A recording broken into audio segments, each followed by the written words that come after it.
All India non banking financial institutions देखे हमने, उसमें ऑल इंडिया फाइनेंशियल इंस्टीट्यूशंस देखे तीनों, चारों, EXIM, NABARD, SIDBI and NHB. ठीक है।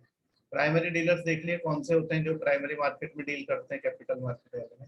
एनबीएफसीज और बैंक्स में हमने डिफरेंस देख लिया। ठीक है। तो ये आपके एग्जिम देख लिया। यहाँ से पहले उसका क्वेश्चन बनता है, मैच द फॉलोइंग दे देगा या तो, या फिर ये पूछ लेगा कब बना या किस लिए बना। EXIM bank, NABARD, NHB and your SIDBI. ठीक है। फिर प्राइमरी डीलर्स आपको पता है, ये पूछ लेगा प्राइमरी डीलर्स क्या होते हैं, तो ये प्राइमरी डीलर्स भी आपके नॉन बैंकिंग फाइनेंशियल इंस्टीट्यूशन होते हैं। फिर नॉन बैंकिंग फाइनेंशियल कंपनीज भी आपकी नॉन बैंकिंग फाइनेंशियल इंस्टीट्यूशन में ही आती है। ठीक है। तो ये हमने डिफरेंस देख लिया था आपका बैंक्स और एनबीएफसी में। अब थोड़ा सा नॉन बैंकिंग का थोड़ा सा और देख लेते हैं, फिर आगे चलते हैं।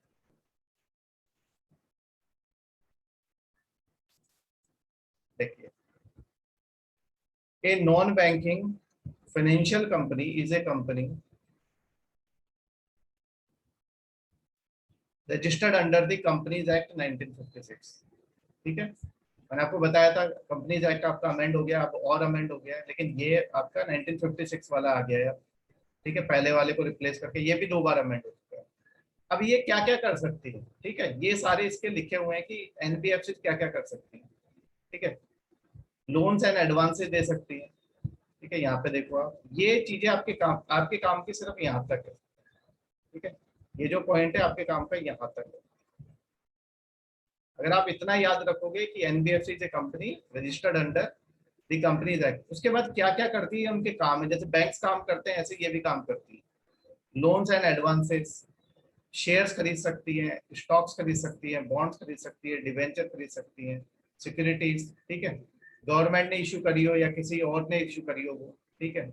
इंश्योरेंस बिजनेस में एंटर कर सकती है। ठीक है। चिट बिजनेस में एंटर करती है। ठीक है। तो ये सारी की सारी, लेकिन ये कौन सी उसमें नहीं जा सकती फील्ड में, ऐसी कोई भी चीज जो डायरेक्टली किससे रिलेटेड हो, आपका एग्रीकल्चरल एक्टिविटी, एग्रीकल्चरल एक्टिविटी और इंडस्ट्रियल एक्टिविटी, अगर इनसे रिलेटेड कोई फील्ड है तो उसमें एनबीएफसी नहीं कर सकती है। ठीक है। तो ये सारा का सारा आपका क्या है, एनबीएफसी से रिलेटेड कि एनबीएफसी क्या क्या करती है। तो आपके काम का सिर्फ इतना है, आपको पता ही है एनबीएफसी डिपॉजिट नहीं लेती, मतलब दोनों डिपॉजिट नहीं लेती, टाइम डिपॉजिट लेती है, डिमांड डिपॉजिट नहीं लेती।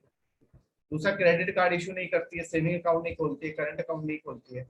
ये आपको पता है। तो इसके अलावा बाकी जो बैंक्स भी ये सारे काम, इनमें से अधिकतर काम करते हैं, तो वो वाले काम एनबीएफसी कर सकती है, क्योंकि एनबीएफसी है तो फाइनली एक फाइनेंशियल कंपनी, पैसा तो कमाएगी कहीं ना कहीं से, शेयर्स डिबेंचर वगैरह खरीद के। ठीक है। फाइनेंशियल कंपनी, बैंक नहीं है लेकिन है तो फाइनेंशियल कंपनी। अगर आपको भी आगे से लोन लेके आएगी, आपको लोन देगी, या कहीं से भी पैसा कमाना है तो कहीं ना कहीं तो इन्वेस्ट करके पैसा लाएगी, तो शेयर्स में इन्वेस्ट कर सकती है। ठीक है। जैसे मैंने आपको बताया था, होम लोन आप ले सकते हो। ठीक है। एडवांसेस दे सकती है, लोन और एडवांसेस में हम डिफरेंस देख चुके हैं। साथ में ये शेयर्स वगैरह में इशू कर सकती है, शेयर्स में इन्वेस्ट कर सकती है, वो मैं अभी आपको बता ही चुका था जब हमने डिफरेंसेस देखे। तो दिस इज योर एनबीएफसी। ठीक है। अब जो आपका नॉन बैंकिंग फाइनेंशियल इंस्टीट्यूशन होता है, ठीक है,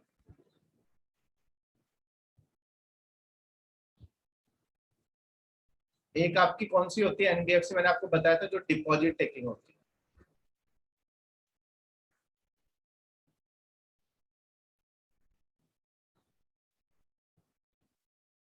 ठीक है। अगर कोई डिपॉजिट टेकिंग है तो उसको भी हम क्या बोलेंगे, डिपॉजिट टेकिंग होती है ना, हमने बताया था टाइम डिपॉजिट्स लेती है।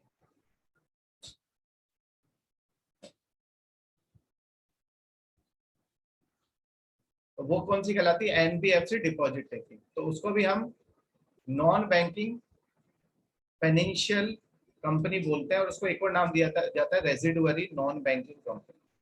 रेजिडुअरी क्यों है, क्योंकि वो बैंकिंग की तरह काम कर रही है, लेकिन वो क्या ले रही है, सिर्फ टाइम डिपॉजिट। तो डिपॉजिट्स भी ले सकती है कोई अगर आपकी कंपनी है।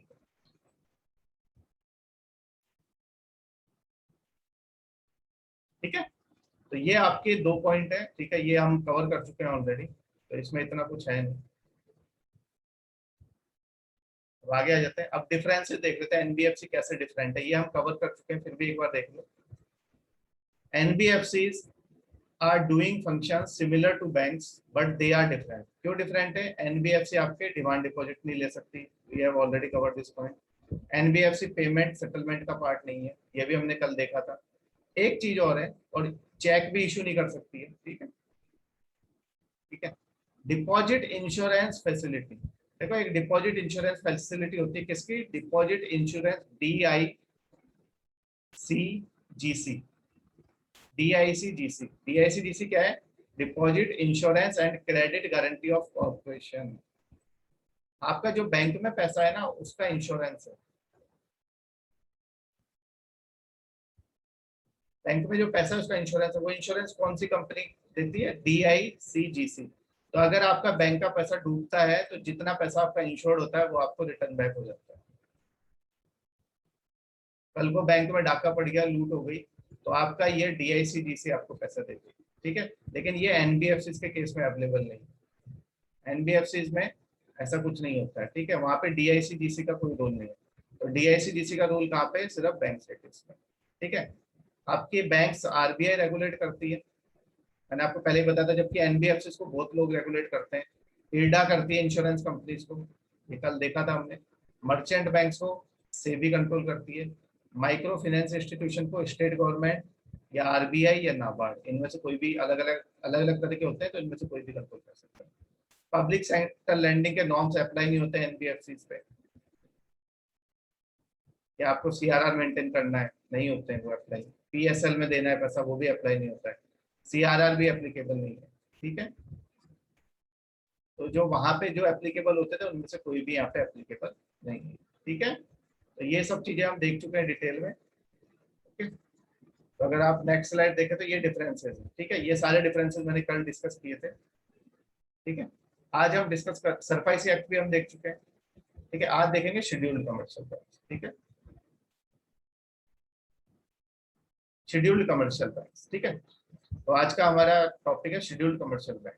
आज काफी सारे टॉपिक्स देखते हैं कितना कवर हो पाता है। तो शेड्यूल्ड कमर्शियल बैंक का सीधा सा मतलब है जो सेकंड शेड्यूल में आपके मेंशन है।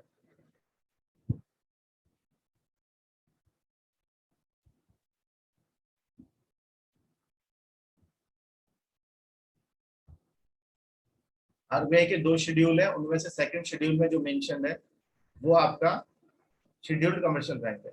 और ऐसा नहीं है कि शेड्यूल्ड कमर्शियल बैंक आज मेंशन है तो वो हमेशा रहेगा, इसमें चेंज होता रहता है। किसी को शेड्यूल्ड कमर्शियल बैंक में डाला जा सकता है, किसी को निकाला जा सकता है, ऐसा कुछ नहीं है कि भाई एक बार ये परमानेंट है लिस्ट, ये चेंज होते रहती है।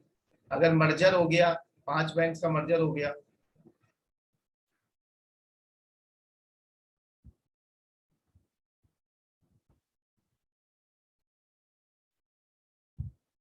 अगर आपके 5 बैंक्स हैं, उन 5 बैंक्स का अगर मर्जर हो गया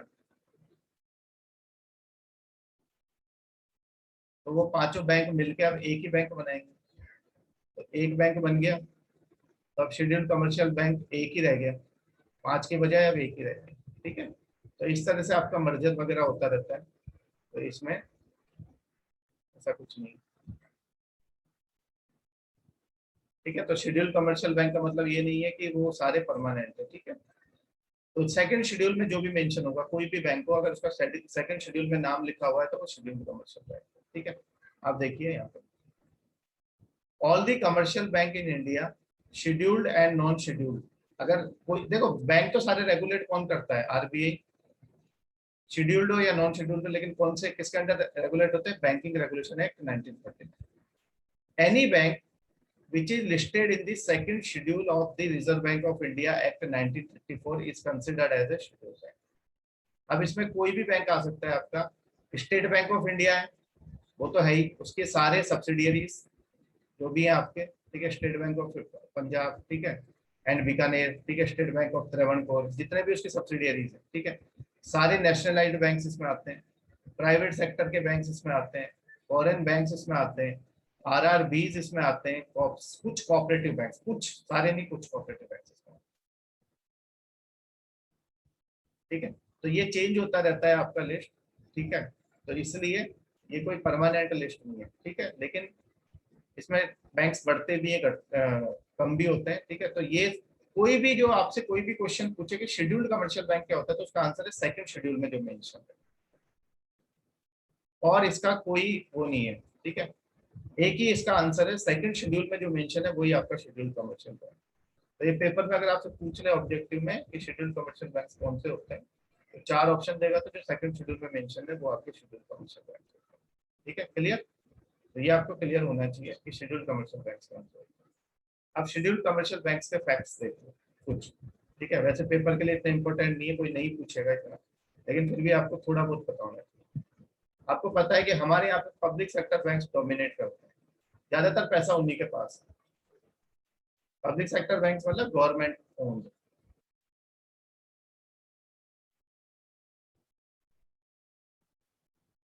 पब्लिक सेक्टर बैंक्स वो बैंक है जिसमें गवर्नमेंट की शेयर होल्डिंग 51% है या उससे ज्यादा है। कोई भी कंपनी जिसमें गवर्नमेंट की 51% या उससे ज्यादा शेयर होल्डिंग है वो public sector bank, public sector unit कहलाती है। Public sector, public sector unit. अब पब्लिक सेक्टर यूनिट में ही अगर बैंक है तो उनको हम कह देते हैं पब्लिक सेक्टर बैंक। जैसे मान लो आपका हमारे एयरपोर्ट्स अथॉरिटी ऑफ इंडिया, ये पीएसयू पब्लिक सेक्टर यूनिट है, मतलब प्योर गवर्नमेंट एक से, तो मान लेते हैं पूरा 100 प्योर गवर्नमेंट, 51% से ज्यादा है तो वो गवर्नमेंट का ही है, ठीक है। अब क्या है कि पीएस यहाँ पे गवर्नमेंट का तो है ही, साथ में प्राइवेट प्लेयर्स भी इन्वॉल्व है, इसलिए इनका वर्किंग अच्छा होता है, अच्छा होता है। जैसे आप किसी भी पीएसयू में जाओगे ना, तो वहां पे ऐसा नहीं है कि आपका काम फटाफट हो जाएगा, मतलब प्राइवेट का कल्चर होता है, उससे भी बेटर कल्चर होता है पीएसयू, ठीक है। तो इसलिए पीएसयू बनाए गए थे, पब्लिक सेक्टर, ठीक है। तो जो आपका पब्लिक सेक्टर डोमिनेट करते हैं इंडियन बैंकिंग को, 50% जो एसेट्स है टोटल, वो पब्लिक सेक्टर बैंक्स के पास है। एसेट्स का मतलब लोन्स, एडवांसेस, ठीक है, जो कमा के दे रहे हैं। 70% डिपॉजिट्स है इनके पास, 50% एडवांसेस, ठीक है। ये एसेट्स में यहाँ पे लोन्स है, ठीक है, एडवांसेस अलग। तो 50% टोटल एसेट्स है। देखो कितना, मतलब कि पब्लिक सेक्टर बैंक्स हमारे यहाँ पे ज्यादातर चीजों को कंट्रोल यही करते हैं, ठीक है। और इनमें सबसे बड़ा है एसबीआई। अगर आप पब्लिक सेक्टर बैंक में देखोगे तो एसबीआई सबसे बड़ा है, और प्राइवेट में देखोगे तो आईसीआईसीआई, ठीक है। ये आपके पब्लिक सेक्टर बैंक है, ठीक है। अब पब्लिक सेक्टर बैंक्स आपके एस्टेब्लिश किए गए, एसबीआई वगैरह, तो एक नरसिम्हन कमेटी 1976 में, ठीक है। अब देखो 1976 में नरसिम्हन आपके गवर्नर उस समय थे, उसके बाद तो एक्स आरबीआई गवर्नर हो गए। 1976 में भी नरसिम्हन ने रिकमेंडेशन दिया था, 1991 में तो दिया ही है, 1998 में 2 कमेटी तो ये बनी है, इस समय एक्स आरबीआई हो गए थे, लेकिन इन्होंने 1976 में भी रिकमेंडेशन दिया था आरआरबीज बनाने के लिए। आरआरबीज क्यों बनाने के लिए दिया था? For providing rural credit.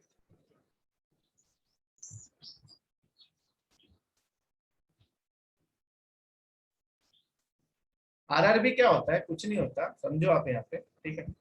RRB ऐसे होगा आपका, ये कोई बैंक है आरआरबी, तो उसका एटीएम कार्ड आपने कभी देखा होगा तो इस तरह से होगा। जैसे मान लो जे एंड के ग्रामीण बैंक,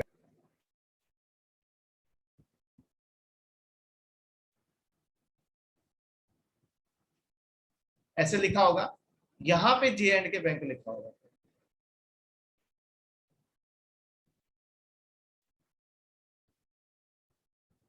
क्यों? क्योंकि इसका स्पॉन्सर बैंक कौन है? J and K bank. जो आपके जितने भी आरआरपी होते हैं उसमें 50% शेयर होल्डिंग सेंट्रल गवर्नमेंट की होती है, यानी उसको चलाने के लिए 50% पैसा शेयर, 50% पैसा किसने दिया होगा? सेंट्रल गवर्नमेंट ने। 35% उसमें स्पॉन्सर बैंक की होती है, यानी यहाँ पे अगर जे एंड के बैंक है तो उसकी होगी, और 15% स्टेट गवर्नमेंट की होती है।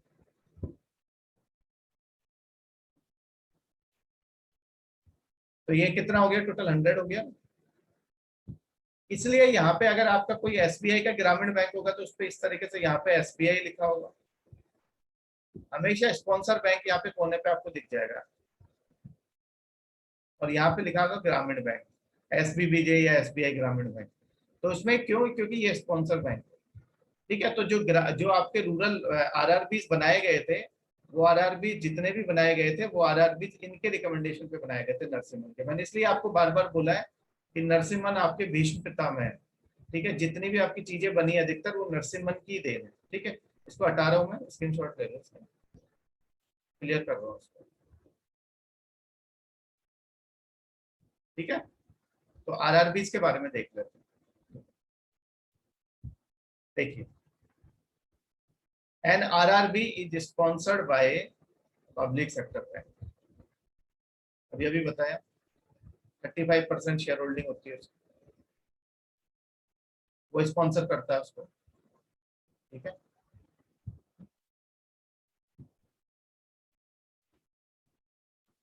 J and K bank is a non scheduled bank. J and K bank is a non scheduled bank. हाँ, public sector banks are scheduled commercial banks.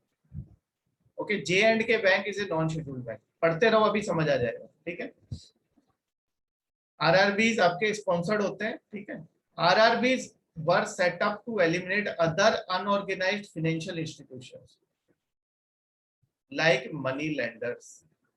देखो होता क्या था पहले, आपका जो प्रॉब्लम ये थी कि जो गांव होते हैं, गांव में क्या प्रॉब्लम होती है बेसिकली, ये किसान जो होता है ना, जो फार्मर होता है, फार्मर को इतनी नॉलेज है नहीं कि भाई मैं किससे लोन लूं, क्या लोन लूं, क्या करूं क्या नहीं करूं। आप फार्मर को जब तक खुद जाके नहीं समझाओगे कि इस बैंक से लोन ले लो आपको सस्ता पड़ेगा, ठीक है, वो क्या करते थे, वो हमेशा मनी लेंडर से लोन लेते थे। मनी लेंडर उनको लोन देगा कंपाउंड इंटरेस्ट पे।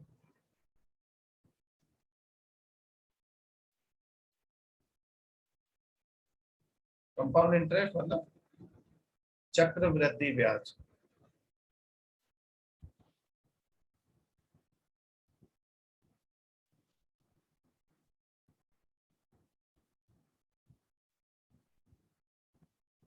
होता क्या है इसमें, अगर आपने 1 लाख रुपए लिया तो 1 लाख रुपए का पता चल रहा है 1 साल के बाद ब्याज ही 2 लाख रुपए।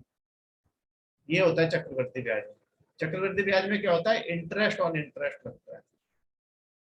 इंटरेस्ट ऑन इंटरेस्ट आपका सी सेट का एक टॉपिक है, कंपाउंड इंटरेस्ट। अब होता क्या था, इसने इससे लोन लिया तो जब इसके यहाँ पे हार्वेस्ट सीजन होगा, कोई भी क्रॉप इसने उगाई, अब ये मनी लेंडर्स को क्या बोलता था, यार तू इस फसल को कहाँ बेचने जाएगा, तू एक काम कर, तेरा मुझ पे लोन तो है ही, मैंने तेरे को पैसा दिया हुआ है, ये फसल तू मुझे ही दे दे। तो जो आपकी क्रॉप थी वो अगर मंडी में 4-5 लाख की बिकती, वो इससे 1-1.5 लाख में ले लेता था। बोलता था 1 लाख तेरा माफ हो गया, अभी भी तेरे पे 2 लाख इंटरेस्ट हो चुका है। तो इस तरह से किसान जो है आपके डेट ट्रैप में फंस जाते हैं।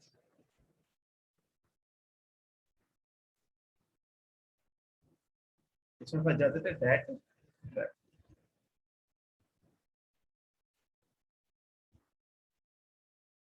आगे बात समझ में, इसलिए हमें जरूरत थी कि यहाँ पे इनको एलिमिनेट किया जाए, मनी लेंडर। ठीक है, आपने मूवीज भी देखी होगी, बहुत सारी मूवीज बनी है, मदर इंडिया। मदर इंडिया देखिए, वहां आपको दिख जाएंगे। ठीक है, 2 बीघा जमीन। ठीक है, इस तरह की मूवीज है, देखिए आपको पता चल जाएगा, 2 बीघा जमीन।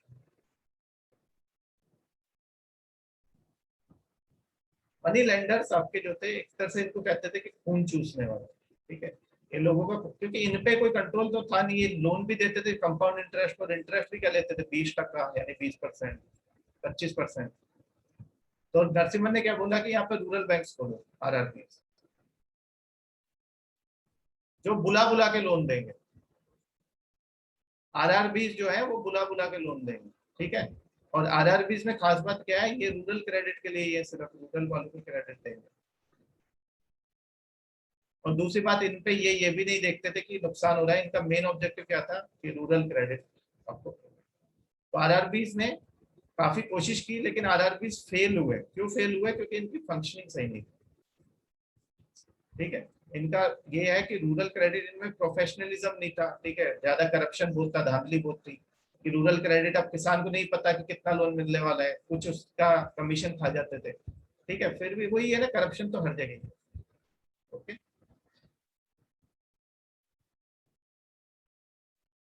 ठीक है।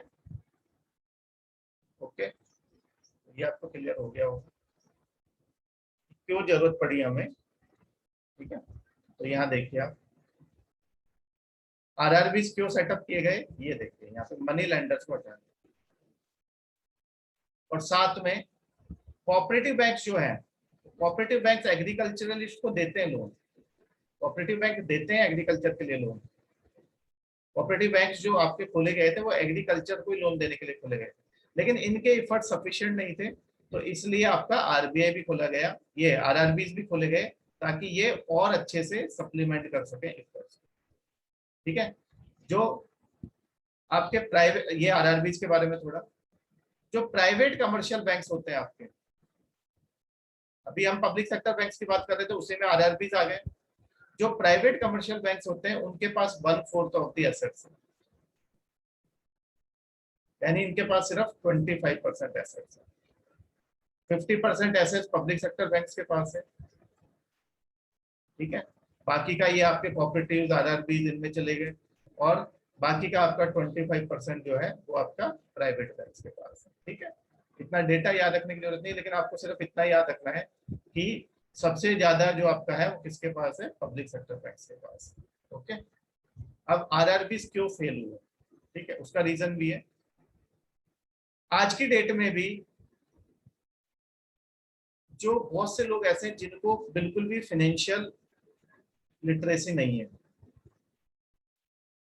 आप में से कितने लोगों को पता है कि क्रिप्टो करेंसीज में कैसे इन्वेस्ट करते हैं, भले से आप कितने ही पढ़े लिखे हो, आप में से कितने लोगों को पता है कि क्रिप्टो करेंसीज में कैसे इन्वेस्ट करते हैं? किसी को नहीं, बहुत कम लोगों को पता है, किया भी होगा कहीं। आप में से कितने लोगों को पता है कि शेयर्स में इन्वेस्ट करते हैं? आप में से कितने लोगों को पता है कि यूपीएससी के लिए क्या चीज, कौन सी बुक्स पढ़नी है, कौन सी बुक्स नहीं पढ़नी? आपको पढ़े लिखो, ठीक है। आप में से कितने लोगों को पता है कौन से बैंक का इंटरेस्ट कितना है, कौन से बैंक का इंटरेस्ट कितना नहीं है, लोन किस तरह से दिया जाता है, नहीं पता। तो बेचारे गांव वालों को कितना पता होगा। तो कोशिश तो बहुत करी आरबीआई ने, लेकिन फिर भी इनफॉर्मल मनी लेंडिंग आज की डेट में भी डोमिनेट करती है।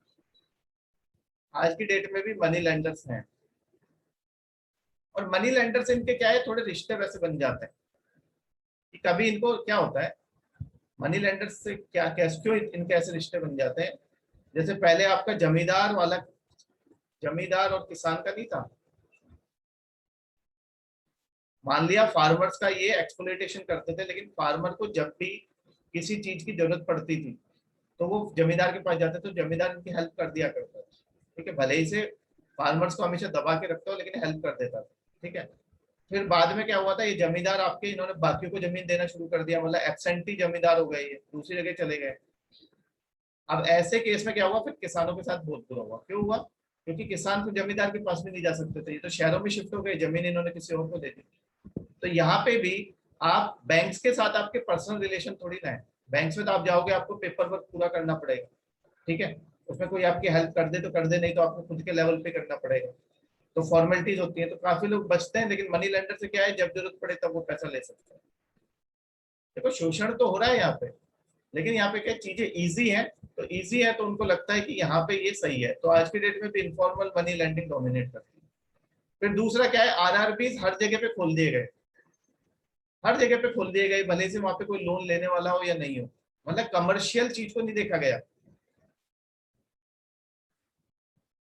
कमर्शियल कंसिडरेशन नहीं लिया गया कि हम वहीं खोलें जहां पे लोन लेने वाले हैं। अगर आप हर जगह ब्रांच खोल दोगे तो ब्रांच खोलने का खर्चा, उसका इलेक्ट्रिसिटी का बिल, पानी का बिल, बिल्डिंग का बिल, तो बहुत सारे अनरिस्ट्रिक्टेड ब्रांच एक्सपेंशन की वजह से इसको काफी लॉस हुआ। फिर इनके पास पर्सनल स्टाफ और एक्सपर्टीज नहीं थी, प्रोफेशनल स्टाफ और एक्सपर्टीज। ठीक है, वहां पे किसी को भी भेज दिया, बिना ट्रेनिंग के आपने भेज दिया, तो it also created problem. And last is high NPS, बहुत से लोन्स आपके आरआरबीज के एनपीएस में कन्वर्ट हो गए। क्यों? क्योंकि इसका अल्टीमेट ऑब्जेक्टिव फाइनेंशियल इंक्लूजन था, तो इन्होंने सबको लोन देने की कोशिश करी, और उनमें से आपको पता है कि ज्यादातर केस में क्या होता है, गवर्नमेंट आपके जो एग्रीकल्चर के फार्म लोन्स होते हैं उनको वेवर दे देती है, फार्म लोन्स को।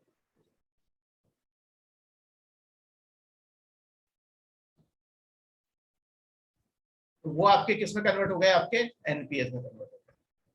ठीक है,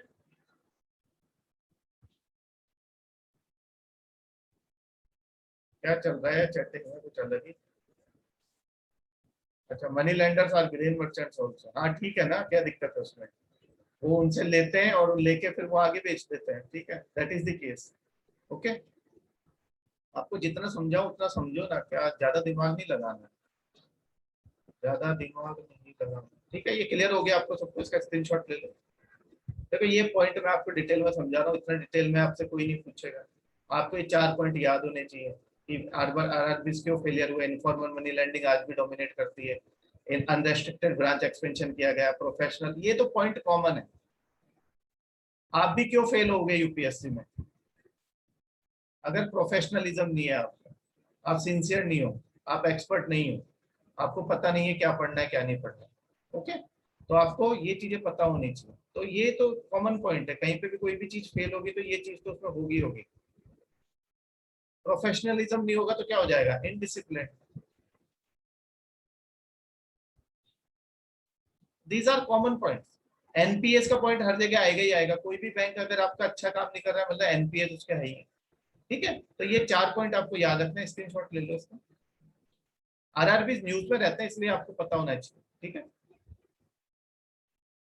ओके, तो इस वजह से आपके आरआरबी फेल हुए। ठीक है, क्लियर, फेलियर ऑफ आरआरबी हमने देख लिया। अब आरआरबी अमेंडमेंट बिल लेके आए। ठीक है, आरआरबी में प्रॉब्लम थी तो हम क्या लेके आए, 1976 में बने थे आरआरबी एक्ट 1976, याद रखना आरआरबी एक्ट आया था 1976 में उसके। और आरआरबी बहुत है, हजारों की तादाद में। ठीक है, इनका कोई फिक्स नंबर नहीं है, कभी बंद हो जाते हैं कभी खुद नए बन जाते हैं, तो इनका कोई फिक्स नंबर नहीं है। तो आरआरबी एक्ट 1976 लेके आए थे, वो अब आपका अमेंडमेंट बिल आया 2014 में, उस पर अभी कुछ किया नहीं गया। अमेंडमेंट बिल क्या कहता है, अमेंडमेंट बिल में क्या प्रोविजन था, आप समझो बात को, कि आरआरबीज को जो पैसा देता है, आरआरबीज को पैसा कौन देता है आपका, आरआरबीज को पैसा देता है आपका सेंट्रल गवर्नमेंट। आरआरबीज को पैसा किसके थ्रू आता है, नाबार्ड के।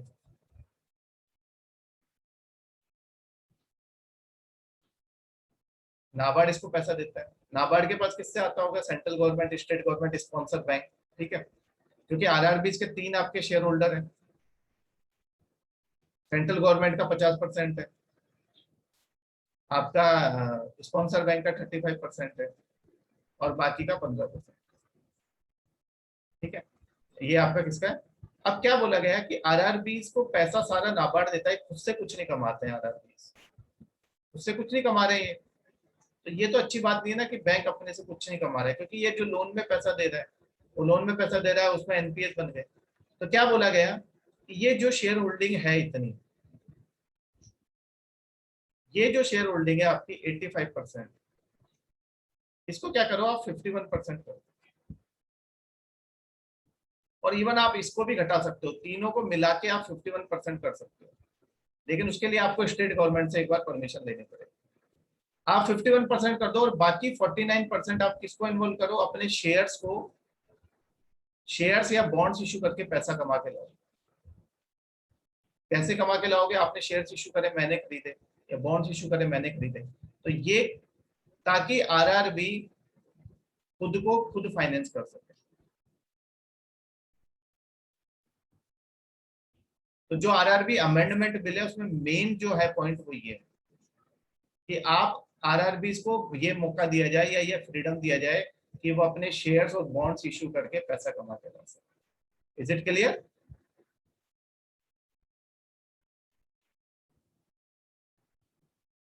ठीक है, हाँ बेसिक ही है, लेकिन ठीक है ना, अब आप लोग को मैंने इतना समझाया कि जब मैं पढ़ा रहा हूँ तब क्वेश्चन नहीं पूछा करो, क्योंकि उससे पूरा फ्लो खराब होता है। आपको मैं लास्ट में टाइम देता हूँ ना, तब आप पूछ सकते हो, आप लिख के रखो ना कॉपी में। ठीक है, क्लास में भी जब मैं पढ़ाता था मेरा यही रूल था कि आप क्लास पढ़ लो, क्लास के बाद आपको जो डाउट्स है आप बाहर आके पूछो या फिर आप क्लास में पूछो, टाइम आपको पूरा दिया जाएगा। जब मैं शुरू में पूछता हूँ डाउट्स या बाद में पूछता हूँ तब आप बताते नहीं है, बीच में आप लिखोगे तो क्या है, मेरे को बार बार आपकी चैट्स देखनी पड़ती है, उससे क्या है फ्लो खराब होता है। ठीक है, तो और कोई दिक्कत नहीं है, मैं पूरे दिन आपके डाउट्स ले सकता हूँ, वो कोई इशू नहीं है कि मुझे आपके डाउट्स दूर करने में कोई दिक्कत है। I can take all your doubts for the whole day. ठीक है, कोई प्रॉब्लम नहीं। तो ये देखिए, the regional rural bank amendment bill 2000, ये आपको है ना कोई याद रखने की जरूरत नहीं है। ठीक है, अब आरआरबी आया तो ये अमेंडमेंट बिल पढ़ाना पड़ेगा, उसका मैंने मेन पॉइंट आपको बता दिया, सिर्फ अभी हम देख लेते हैं क्या लिखा है बिल में। इंट्रोड्यूस किया था फाइनेंस मिनिस्टर ने दिसंबर 18 2014 में। ये क्या करता है, बिल अमेंड करना चाहता था रीजनल रूरल बैंक एक्ट 1976, और पास हो गया पार्लियामेंट से इन अप्रैल 2015। ठीक है, इस पे कोई एक्शन अभी खास हुआ नहीं है, लेकिन पास तो हो गया। दी रीजनल रूरल बैंक जो था आपका, ये आरआरबी एक्ट 1976 था, वो उसमें क्या क्या प्रोविजन थे, incorporation, regulation and binding up of regional rural bank. ठीक है, किस तरह से रेगुलेट होने चाहिए, किस तरह से बनाने हैं, या उनको कब बंद कर देना, वाइंड अप कर देना। अब जो उसका स्पॉन्सर बैंक होगा, वो उसको क्या क्या देगा। स्पॉन्सर बैंक एक तो उसको देता था शेयर कैपिटल, मैंने अभी आपको बताया 35%।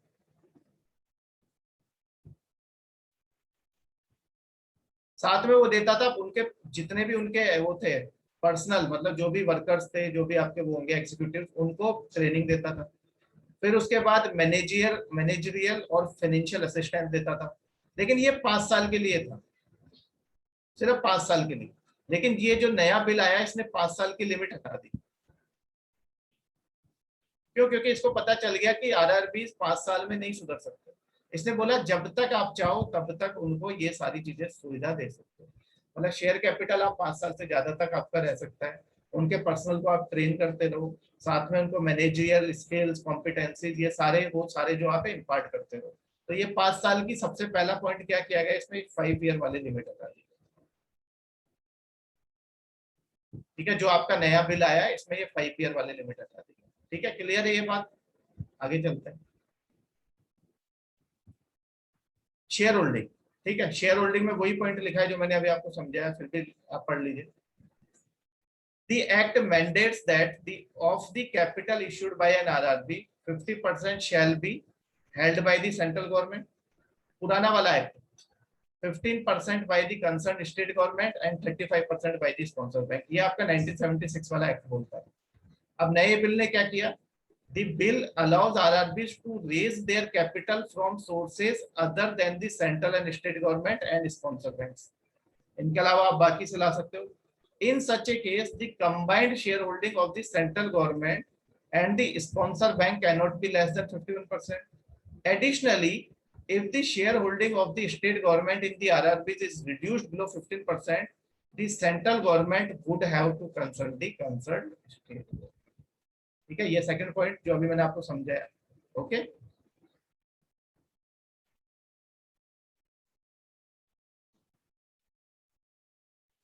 अब बोर्ड ऑफ डायरेक्टर से रिलेटेड क्या पॉइंट है, ठीक है, ये भी देख लीजिए। ये कह रहा है कि अगर किसी एक आरआरबी का कोई बोर्ड ऑफ डायरेक्टर है तो वो दूसरे का नहीं बन सकता। पहली बात तो आप दो का बना दोगे, एक को तो एफिशिएंसी में कम आएगी, दूसरा कॉन्फ्लिक्ट ऑफ इंटरेस्ट, वो कौन से वाले का भला देखेगा, कहाँ कहाँ जाके देखेगा। The act specifies the composition of the board of directors of the RRB, और इसमें कौन कौन होना चाहिए, चेयरमैन। ठीक है, आरआरबी में चेयरमैन होना चाहिए और डायरेक्टर्स होने चाहिए। उनको अपॉइंट कौन करेगा, सेंट्रल गवर्नमेंट, क्योंकि सेंट्रल गवर्नमेंट आपकी क्या है इसमें, वो है नाबार्ड, इनको पैसा देता है। Sponsor bank Reserve Bank of India, क्योंकि ultimate regulator Reserve Bank of India है। इनके लोग बैठेंगे और इनके चेयरमैन और डायरेक्टर को अपॉइंट करेंगे। साथ में बिल क्या बोलता है, any person who is a director of an RRB is not eligible to be on the board of directors of another RRB. एक का ही बनेगा। ठीक है, फिर लास्ट में क्या है, इसने इनकी इनके उसके लिए भी बोला टेन्योर के लिए। पहले इनका क्या था, टेन्योर 2 साल था। क्या लिखा था, the act specify the office of a director to be not more than 2 years. ठीक है, चेयरमैन का हो सकता था ज्यादा, नॉट मोर देन 2 ईयर्स। लेकिन इस बिल ने कितना कर दिया, इस बिल ने कर दिया टेन्योर आपका 3 ईयर्स, 3 ईयर्स। ठीक है, और आपका टोटल जो है, अगर आपका 3 ईयर्स कर दिया, लेकिन कई बार ऐसा होता है कि नहीं कर पाए, इलेक्ट वगैरह अपॉइंट नहीं कर पाए नए को, तो मैक्सिमम ज्यादा से ज्यादा कोई 6 साल तक रह सकता है। No director can hold office for a total period exceeding 6 year. मान लो एक को 3 साल के लिए किया, फिर वापस से उसको 3 साल के लिए अपॉइंट कर दिया, 6 साल हो गए, अब तीसरी बार उसको नहीं कर सकते। ठीक है, तो ये आपको इसमें 4 पॉइंट आपके याद रखने। ठीक है, पहला पॉइंट आपको बैंक 5 साल से ज्यादा तक अपने अब उनको, ठीक है, दे सकते हैं जो भी है फैसिलिटी जो देनी है। शेयर होल्डिंग डाइल्यूट करनी है, 51% लानी है। बोर्ड ऑफ डायरेक्टर्स को कौन आपका अपॉइंट करेगा वो, और उनका टेन्योर। ये 4 चीजें ये आपको याद रखनी है पेपर पॉइंट ऑफ व्यू से। ठीक है, अब अगला आप देखते हैं नेक्स्ट स्लाइड। नेक्स्ट स्लाइड में आपके डिफरेंसेस हैं कमर्शियल बैंक्स वर्सेस आरआरबी। ठीक है, ये इंपॉर्टेंट स्लाइड है। ठीक है, ये देखते हैं कमर्शियल बैंक को कौन रेगुलेट करता है, बैंकिंग रेगुलेशन एक्ट। आपको पता ही है बैंकिंग रेगुलेशन एक्ट 1949। आरआरबी को बैंकिंग रेगुलेशन एक्ट अप्लाई होता है, साथ में इन पे आरआरबी एक्ट 76 भी एप्लीकेबल है। ठीक है, उसी के अंडर बनाए गए हैं ये, तो वो कंडीशन सारी एप्लीकेबल है। डायरेक्टर किस तरह से होंगे, बैंक्स क्या कितना शेयर होल्डिंग होगा, तो इसमें 2 एक्ट आ जाएंगे, बैंकिंग रेगुलेशन एक्ट और आरआरबी एक्ट। ठीक है, बैंकिंग रेगुलेशन एक्ट तो अल्टीमेटली आपका आरबीआई के पास पावर है। आरबीआई नाबार्ड को कंट्रोल करता है, नाबार्ड आरआरबी को कंट्रोल करता है। तो ये पावर आरबीआई के पास कहां से आती है, बैंकिंग रेगुलेशन एक्ट। यहाँ पे सीआरआर एसएलआर एप्लीकेबल है, लेकिन आपके आरआरबी बनाए किस लिए गए थे, ज्यादा से ज्यादा लोन देने के लिए, और उनके पास क्या है, कैपिटल उनको बाहर से आ रहा है।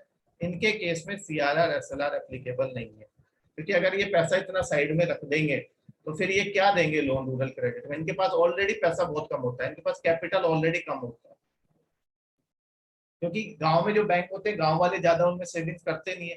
और आरआरबी में कौन जमा करा रहा है, ज्यादातर लोग बड़े बैंकों में जमा कराते हैं, वहां पे भी एसबीआई वगैरह की ब्रांच होती है। ठीक है, तो आरआरबी में पैसा ऑलरेडी कम होता है, बाकी जो पैसा इनके पास आता है वो भी कोई इनको गवर्नमेंट देती है, स्पॉन्सर बैंक देता है, तो इन पे सीआरआर एसएलआर लगा देंगे तो फिर ये कैसे लोन दे पाएंगे। तो इसलिए इन पे सीआरआर एसएलआर एप्लीकेबल नहीं होता, ये इंपॉर्टेंट पॉइंट है। फिर एमएसएफ फैसिलिटी दोनों को अवेलेबल है। देखो पहले इसको अवेलेबल नहीं थी, पहले इसको एमएसएफ फैसिलिटी अवेलेबल नहीं थी, लेकिन अभी थोड़े दिनों पहले ही गवर्नर ने इसको, इनको भी आरआरबी को भी एमएसएफ फैसिलिटी दे दी। अब ये भी आपका एमएसएफ में जाके लोन उठा सकते हैं। ठीक है, तो एमएसएफ फैसिलिटी पहले इनको अवेलेबल नहीं थी। अगर आपने मेरी पुरानी क्लास के नोट्स देखोगे तो वहां पे मैंने लिखवाया एमएस फैसिलिटी नॉट अवेलेबल। तो किसी के पास नोट्स हो भी सकते हैं मेरे, ठीक है, हैंड रिटन नोट्स भी है मेरे, तो वो हैंड रिटन नोट्स अगर होंगे तो उसमें यहाँ पे नॉट अवेलेबल लिखा होगा, लेकिन अब अवेलेबल है। ठीक है, पीएसएल इनके लिए 40% होता है, लेकिन आरआरबी का मेन काम ही है आपका प्राइवेट सेक्टर को देना, तो इनके लिए पीएसएल 75% होता है। आपको 75% तो आपको प्राइवेटी सेक्टर को देना है, फिर आप चाहो तो 25% बिजनेसमैन वगैरह को दे दो, अगर कोई आता है आपके पास। तो देख लो मैक्सिमम पार्ट इसका प्रायोरिटी सेक्टर में जाता है। ये इनकी प्रेजेंस ऑल इंडिया में, साथ में अब्रॉड में भी है, जबकि आपके ये तो सिर्फ कहाँ पाए जाएंगे, फ्यू डिस्ट्रिक्ट्स में, वो भी रूरल एरियाज में। ठीक है, यहाँ पे वोटिंग पावर किस पे डिपेंड करती है, शेयर होल्डिंग पे। अगर पब्लिक सेक्टर है, पब्लिक सेक्टर बैंक है, तो उसकी सारी शेयर होल्डिंग किसके, वोटिंग पावर किसके पास है, गवर्नमेंट के पास। अगर कोई प्राइवेट वाला है तो प्राइवेट प्लेयर के पास है, कोई फॉरेन बैंक है तो फॉरेन वाले के पास है। लेकिन यहाँ पे शेयर होल्डिंग फिक्स है। यहाँ पे शेयर होल्डिंग क्या है, सेंट्रल गवर्नमेंट की 15%, स्टेट गवर्नमेंट की 15, और आपके स्पॉन्सर बैंक की 35%। तो ये आपको समझ आ गया आरआरबी। ये अगर आपको इतना भी याद है तो आपको पता चल गया आरआरबी क्या होता है। आरआरबी ऐसे रेगुलेट होते हैं, सीआरआर एसएलआर एप्लीकेबल नहीं है, एमएसएफ अवेलेबल है, पीएसएल 75% है, फ्यू डिस्ट्रिक्ट्स में पाए जाते हैं, और सेंट्रल गवर्नमेंट की शेयर होल्डिंग का भी आपको पता चल गया। Is it clear? तो ये आपको डिफरेंस, मैंने हर बैंक्स में मैंने डिफरेंसेस के थ्रू आपको काफी चीजें समझाने की कोशिश की है, इससे आपके लिए चीजें इजी हो जाएंगी। ठीक है, आगे चलते हैं नॉन शेड्यूल्ड। ठीक है, नॉन शेड्यूल्ड में चलते हैं। Non-scheduled banks are those banks which are not listed in the second schedule of the RBI Act 1930। सीधी सी बात है। Under unlike schedule bank, schedule banks को सारी सुविधाएं होती हैं, वो बैंक से जब चाहे तब लोन ले सकते हैं, एमएसएफ का यूज कर सकते हैं, लेकिन इनको वो सारी सुविधाएं नहीं है। They are not entitled to borrow from the RBI for normal banking purposes except in emergency और एबनॉर्मल सर्कमस्टेंसेस। ठीक है, इनको वो सारी सुविधाएं नहीं है। Jammu Kashmir bank, Jammu and Kashmir bank is an example of non scheduled commercial. ठीक है, अभी आप पूछ रहा था कोई मुझसे। कि वो डाउट यहाँ पे क्लियर हो गया होगा। Next is cooperative banks. ठीक है, अब कोऑपरेटिव बैंक्स पढ़ते हैं, दिस इज इम्पोर्टेंट। ठीक है, कोऑपरेटिव बैंक्स, देखो ये आपके कोऑपरेटिव बैंक्स वो सारे हैं जो कोऑपरेटिव सोसाइटीज एक्ट 1912 में रजिस्टर्ड है। सारे प्राइवेट होते हैं कोऑपरेटिव बैंक्स, कोई भी गवर्नमेंट नहीं होता, सारे प्राइवेट होते हैं। ठीक है, कोऑपरेटिव सोसाइटीज एक्ट 1912 में रजिस्टर्ड है। पहले ये 1904 था, फिर 1912 में चेंज हुआ थोड़ा। ठीक है, तो 1912 में रजिस्टर्ड है।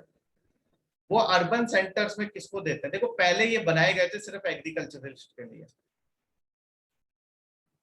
पहले ये रूरल एरियाज में होते थे, एग्रीकल्चरलिस्ट के लिए बनाए गए थे। आज की डेट में अर्बन कोऑपरेटिव बैंक भी होता है आपका। ठीक है, स्टेट कोऑपरेटिव बैंक, मतलब आजकल अर्बन सेंटर में भी होता है। तो अगर अर्बन सेंटर में, तो वो छोटे मोटे बिजनेसमैन को, देखो उनका मेन जो मोटिव है वो है फाइनेंशियल इंक्लूजन। कोऑपरेटिव बैंक छोटे मोटे बिजनेसमैन को ज्यादा देता है, क्योंकि बड़ा वाला तो जाके एसबीआई से ले लेगा। छोटे जो बिजनेस वाले उनको कैपिटल कितना चाहिए होता है, 50,000, 1 लाख, ज्यादा से ज्यादा 5 लाख, 10 लाख। ठीक है, तो in the urban centre they mainly finance entrepreneurs. ठीक है, entrepreneurs, small businesses, industries, self employment, या फिर आपके होम बाइंग, एजुकेशन। ठीक है, इनको देते हैं। रूरल एरियाज में किसको देते हैं, मेनली एग्रीकल्चरल बेस्ड एक्टिविटीज। मैंने अभी आपको बताया था रूरल एरियाज में इनके लिए होते हैं, जिसमें क्या आता है, फार्मिंग, लाइव स्टॉक्स। ठीक है, डेयरीज, ये डेयरीज हो गई। ठीक है, एंड हैचरीज। ठीक है, डेयरीज एंड हैचरीज, DAI होता है। ठीक है, डेयरीज एंड हैचरीज। ठीक है, स्पेलिंग सही कर लेना है, डेयरीज एंड हैचरीज। ओके, तो इनको देते हैं होगा। ठीक है, तो आपको ये पॉइंट क्या याद रखना है कि ज्यादातर इनका मेन ऑब्जेक्टिव है फाइनेंशियल, छोटे मोटे जो होते हैं आपके बिजनेसेस उनको देते हैं, या फिर गाँव में जो एग्रीकल्चर है उनको देते हैं। ठीक है, क्लियर।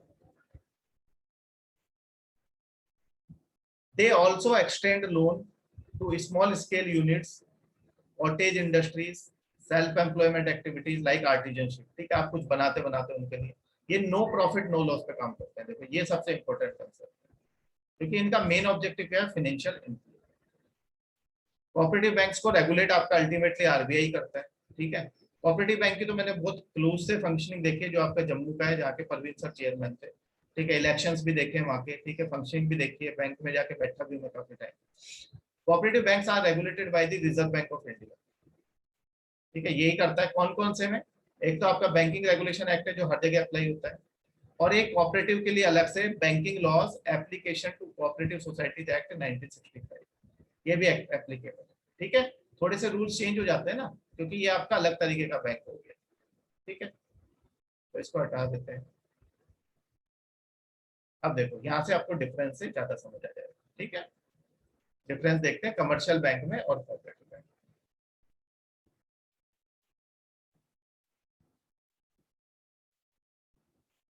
ये आपके जॉइंट स्टॉक बैंक्स होते हैं। ठीक है, स्टॉक मतलब शेयर होल्डिंग होती है, यहाँ पे प्राइवेट हो सकता है, पब्लिक हो सकता है, शेयर जॉइंट स्टॉक बैंक्स होते हैं। ये आपके कोऑपरेटिव ऑर्गेनाइजेशन होती है। कोऑपरेटिव है, नाम ही कोऑपरेटिव है, लोगों के साथ कोऑपरेट करने के लिए उनको फाइनेंशियल।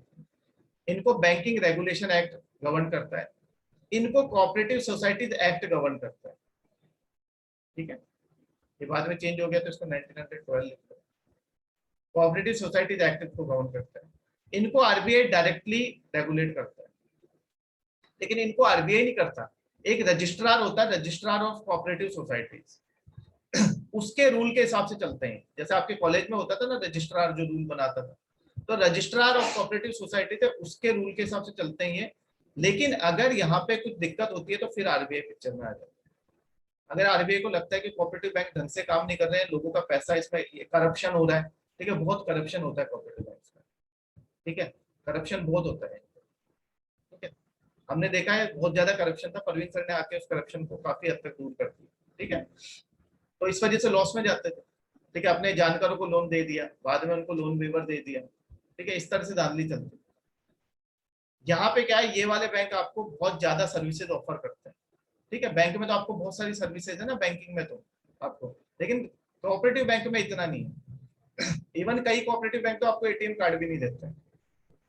भाई कोऑपरेटिव अब जाके एनईएफटी या आरटीजीएस में ये आए, नहीं तो पहले एनईएफटी आरटीजीएस में नहीं होता था। आप वहां जाके बैंक जाके आपको पैसा वैसा निकालना पड़ता है, ठीक है। फिर आपको एक हायर अमाउंट निकालना है तो वो मुश्किल होता है, बताना पड़ेगा पहले। यहाँ पे ऐसी कोई दिक्कत नहीं, ये लोन भी आपको एक लिमिट से ज्यादा नहीं दे सकते, यहाँ पे ऐसी कोई दिक्कत नहीं। तो बैंकिंग सर्विसेज जो होती है, बैंक ये वाला बैंक आपको फॉरेन में चले जाओगे वहां पे भी आपको लोन प्रोवाइड करा देगा, यहाँ पे पॉसिबल नहीं। और ये हर जगह पे पाए जाते हैं बैंक्स का, तो अभी मैं बता ही चुका, इंडिया में भी अब्रॉड भी। जबकि ये वाले ये आपके मच स्मॉलर स्केल पे पाए जाते हैं, कुछ कुछ जगह पे पाए जाते हैं। यहाँ पे पब्लिक और प्राइवेट सेक्टर दोनों इन्वॉल्व होते हैं, यहाँ पे सिर्फ आपका प्राइवेट सेक्टर। ठीक है, क्लियर है आपको ये चीजें? ठीक है, तो ये कोऑपरेटिव बैंक और आपका कमर्शियल बैंक में डिफरेंसेस। ठीक है, इसको हटा देते हैं, स्क्रीनशॉट ले लो आप। मैं आज ये स्लाइड्स आपको मैंने भेज दी है स्लाइड्स ग्रुप में, आप जाके देखोगे तो टेलीग्राम पे हेल्पिंग ब्रेन्स, ठीक है।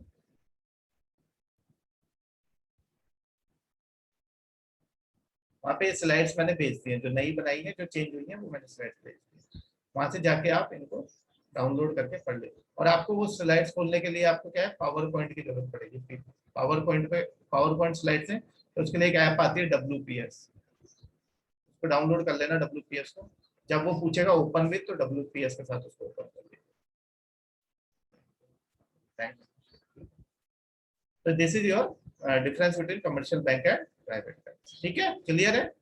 इसमें कुछ ऐसा है नहीं रॉकेट साइंस। समझाने वाली चीजें देखो, समझाने वाली चीजें या तो मॉनेटरी पॉलिसी में थी जो हम पढ़ चुके हैं, बेसल में थी वो हमने पढ़ लिया, अब आएगा बजट समझाने वाला। ठीक है, बजट में सारा समझाने वाला है। फिर उसके बाद आएगा balance of payment, balance of payment में सारा समझाने वाला है।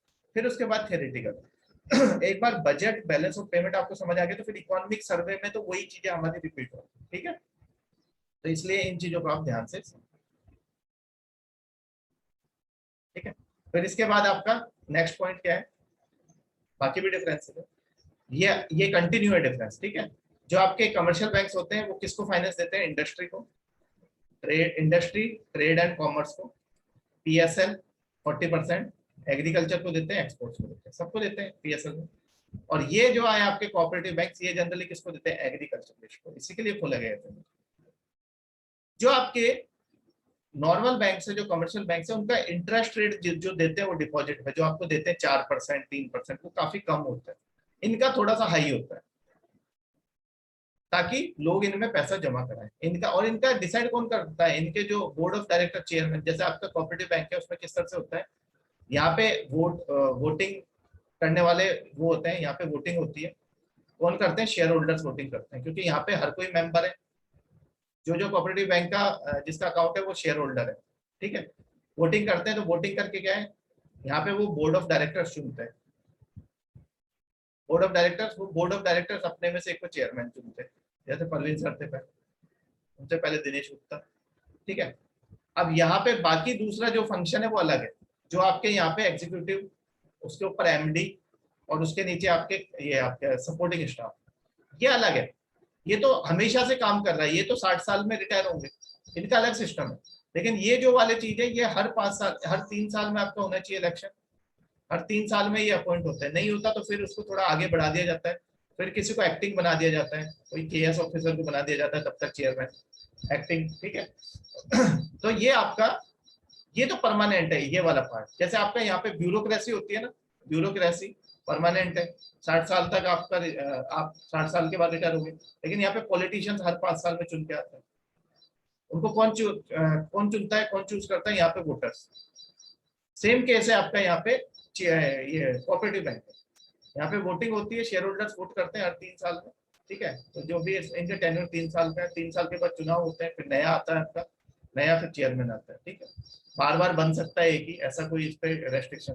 ठीक है, तो यहाँ पे क्या है, लास्ट पॉइंट देखो, जो आपके कमर्शियल बैंक है वहाँ पे बोरोवर सिर्फ उसमें अकाउंट होल्डर्स होते हैं, शेयर होल्डर्स नहीं होते हैं, इसलिए उनके पास कोई वोटिंग पावर नहीं होती है। जैसे मेरा अकाउंट है SBI में, मेरे पास कोई वोटिंग पावर नहीं है कि मैं कल को SBI के MD या CEO को मैं चुन लूं, नहीं। उनको गवर्नमेंट देखती है, क्योंकि गवर्नमेंट मेजोरिटी शेयर होल्डर है, मैं तो हुई नहीं। So they can not influence the lending policies of this banks. कितने पे लोन देना है, कितने परसेंट पे देना है, वो आप मैं डिसाइड नहीं कर सकता। मैं जाके SBI को बोलूं कि भाई तू 5% पे दे दे लोन, SBI बोलेगा तू कौन? क्यों? क्योंकि SBI में मेरा कोई से नहीं है, आई डोंट हैव एनी से, because I am not a share holder. लेकिन यहाँ पे सारे बोरोवर्स आपके शेयर होल्डर होते हैं। जिसका भी अकाउंट है कोऑपरेटिव बैंक में वो शेयर होल्डर है, मेंबर है। तो इसलिए ये लोग चाहें तो इन्फ्लुएंस कर सकते हैं लैंडिंग पॉलिसीज पे,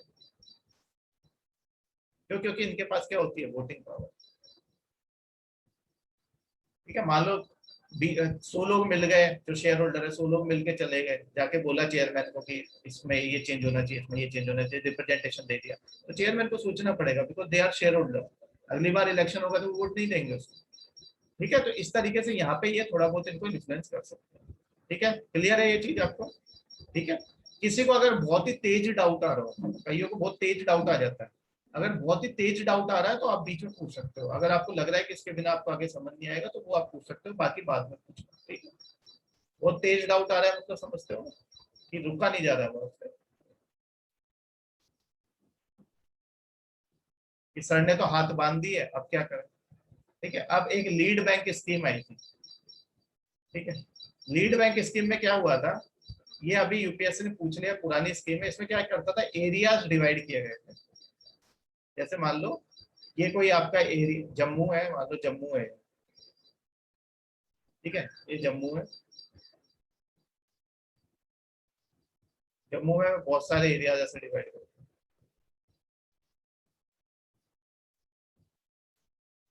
और यहाँ पे अलग अलग एरियाज में अलग अलग बैंक्स को देते हैं कि अब आपको यहाँ पे अपनी ब्रांच खोल के फाइनेंशियल इंक्लूजन करना है, क्योंकि एक अकेला बैंक तो पूरे जम्मू को कैटर नहीं कर सकता है। तो यहाँ पे अलग अलग बैंक्स को एरिया दे दिया गया। ठीक है, जैसे आप पढ़ते भी हो, जब आपको सिलेबस कवर करना हो, तो सिलेबस कवर करने का सबसे अच्छा तरीका क्या है, अगर आप पूरी बुक लेके बैठोगे, अगर कोई बहुत ज्यादा मोटी बुक होती है उसको लेके बैठोगे तो वैसे ही आप हतोत्साहित हो जाओ। ठीक है, डिप्रेशन में चले जाओ। क्या करो, उसके अलग अलग चैप्टर्स को काट लो और उनकी फिर बाइंडिंग करा दो, तो आपको आसान लगेगा। एक बार में एक चैप्टर पढ़ोगे, बुक तैयार होगी, फिर अगला पढ़ोगे, कॉन्फिडेंस बिल्डअप होगा। पूरी बुक देखते रहोगे रोज, इतनी मोटी बुक है, डरते रहोगे। ठीक है, ऐसे सिलेबस भी जब आपको कवर करना है तो आप टारगेट रखो कि आज इस सब्जेक्ट का ये पार्ट पढ़ना है, क्योंकि आप एक ही सब्जेक्ट कंटिन्यूस पढ़ते रहोगे तो बोर हो जाओगे। तो आप देख लो कि आज 1 घंटा ये पढ़ना है, 1 घंटा ये पढ़ना है, इस तरह से आप डिवाइड करके चलोगे तो आपका आसानी से कवर हो जाएगा। अब आप सोचो कि एग्जाम के टाइम पे मैं एक ही दिन में बुक पढ़ लूँ, नॉट पॉसिबल। तो ऐसे ही यहाँ पे क्या है, डिवाइड कर दिया गया था हर चीज को, ताकि बैंक्स को अलग अलग बैंक्स को टारगेट दिया जा सके। इसको लीड बैंक स्कीम कहते हैं। ये पहले आई थी काफी। ठीक है, उसके बाद तो अब हमारे पास बहुत सारे स्मॉल फाइनेंस बैंक वगैरह आ गए। नेशनलाइजेशन, ये देखो नेशनलाइजेशन के बाद आई। ठीक है, after the after the nationalization of the commercial banks, the government took the initiative for extending banking facilities in rural areas. ठीक है जी, गडगिल। ठीक है, एक आपके गडगिल थे, ये भी इकोनॉमिस्ट थे। Professor Gadgil recommended the adaptation of an area approach. ये क्वेश्चन पूछा था यूपीएससी कि एरिया अप्रोच से जो किया गया था उस स्कीम को क्या बोलते हैं। ठीक है, to evolve plans and programs for the development of an adequate banking and credit structure in rural areas. As a sequel to this approach, area approach recommended by Gadgil Study Group, the lead bank scheme was introduced in December 1969. Nationalisation के बाद 1969 में nationalisation हुआ, इससे पहले हो गया, तो उसके बाद ये स्कीम आपकी इंट्रोड्यूस की गई। तो आपको ये याद रखना है, area approach, this word is important. आपसे क्वेश्चन ये पूछेगा एरिया अप्रोच है वो कौन से स्कीम से रिलेटेड। ठीक है, तो इसको हम हटा दे रहे हैं।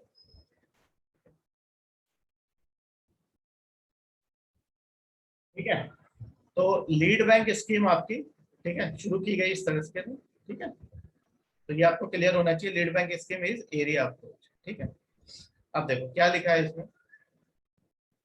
ये पूरी कहानी में सिर्फ हमारे एरिया अप्रोच काम किया, लेकिन पूरा पढ़ाना पड़ेगा। Under this scheme a particular district is allotted to every nationalized commercial bank.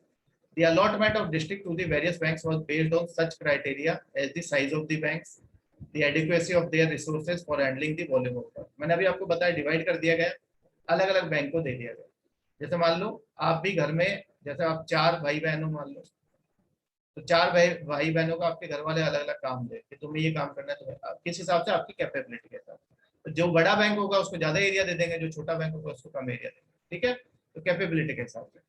Due to the introduction of the lead bank scheme, notable progress has been achieved by commercial banks in respect of branch expansion, deposit mobilisation and credit deployment. ठीक है, branch expand हुई, deposit लोग जमा कराने लगे क्योंकि bank होगा तो जमा कराएंगे ना, और साथ में क्रेडिट, लोगों को लोन मिलने लगे। देखो जब डिपॉजिट मोबिलाइजेशन, मैंने आपको पहले ही बताया जितना पैसा जमा होगा बैंक में वही आपका इन्वेस्टमेंट है। ठीक है, तो deposit mobilisation and credit deployment. ठीक है, this scheme was a major step to promote financial inclusion in the allotted. ठीक है, तो लीड बैंक स्कीम इसके लिए, ठीक है, सिंपल है। एरिया अप्रोच थी, एरिया अप्रोच आपको याद रखना है कि एरिया अप्रोच क्या है। ठीक है, यहाँ से क्वेश्चंस आते हैं। देखो लीस्ट इंपोर्टेंट टॉपिक है, लीड बैंक स्कीम आपको कोई नहीं पढ़ाया। ठीक है, शायद मैंने भी पुरानी क्लासेस में नहीं पढ़ाया क्योंकि मेरे को लगता नहीं था ये ऐसा भी कुछ क्वेश्चन पूछेगा। मैंने शायद एक दो लाइन लिखवाई है, ज्यादा नहीं पढ़ाया। लीड बैंक स्कीम में एक दो लाइन लिखवाई है। लीड बैंक स्कीम आपके इसलिए इंपॉर्टेंट है क्योंकि इसलिए कोई चीज नहीं छोड़नी, कहीं से भी क्वेश्चन आ सकता है, एक एक नंबर इंपॉर्टेंट है। ठीक है, फिर आई आपकी नचिकेत मोर कमेटी। ठीक है जी, नचिकेत मोर कमेटी कब बनाई गई आपकी? अभी हम फाइनेंशियल इंक्लूजन देख रहे हैं तो उसी में आपका नचिकेत मोर कमेटी है। ठीक है, देखिए the committee on comprehensive financial services for small businesses and low income households. नाम देखो, फाइनेंशियल इंक्लूजन करना है, लेकिन किसका करना है? स्मॉल बिजनेसेस को लोन देना है और साथ में लो इनकम हाउसहोल्ड्स को लोन देना है। ये आपके रघुराम राजन के टाइम पे एस्टेब्लिश की गई, बनाई गई थी, फॉर्म की गई थी 2013 में।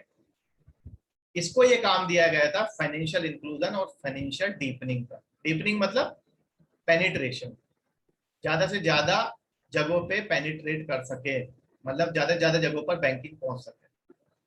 ठीक है, तो ऐसा एक आप डिटेल वर्जन लेके आओ जिससे फाइनेंशियल इंक्लूजन किया जा सके। और फाइनेंशियल इंक्लूजन कैसा? जो हर जगह पहुंच सके। तो इसी की वजह से नचिकेत मोर ने दो बैंक्स का सजेशन दिया था कि ये दो बैंक्स खोल लो आप, small finance bank, small finance banks, and second is payment banks.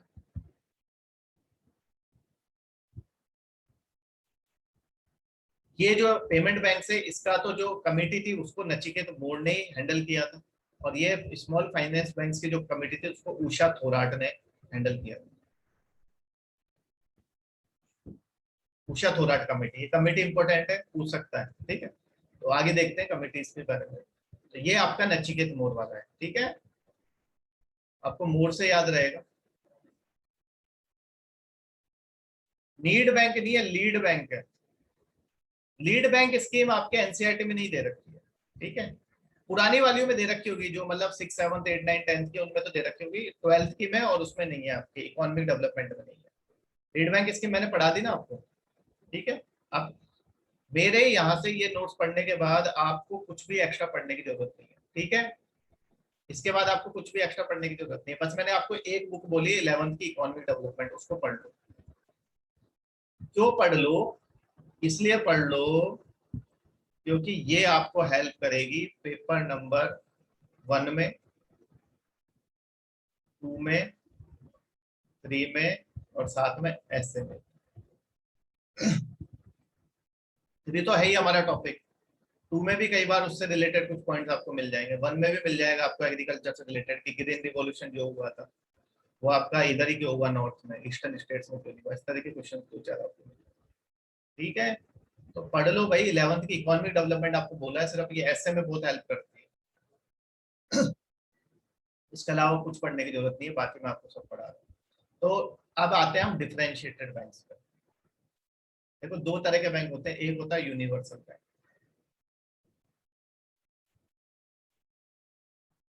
ठीक है, एक होता है आपका बैंक। सबसे पहले हम देखते हैं बैंक। एक होता है आपका बैंक, सिर्फ सिंपल बैंक। एक होता है आपका बैंक, दूसरा होता है आपका एनबीएफआई जो हमने पढ़ा। इस बैंक में भी अलग अलग तरीके के बैंक होते हैं। एक होता है आपका यूनिवर्सल बैंक।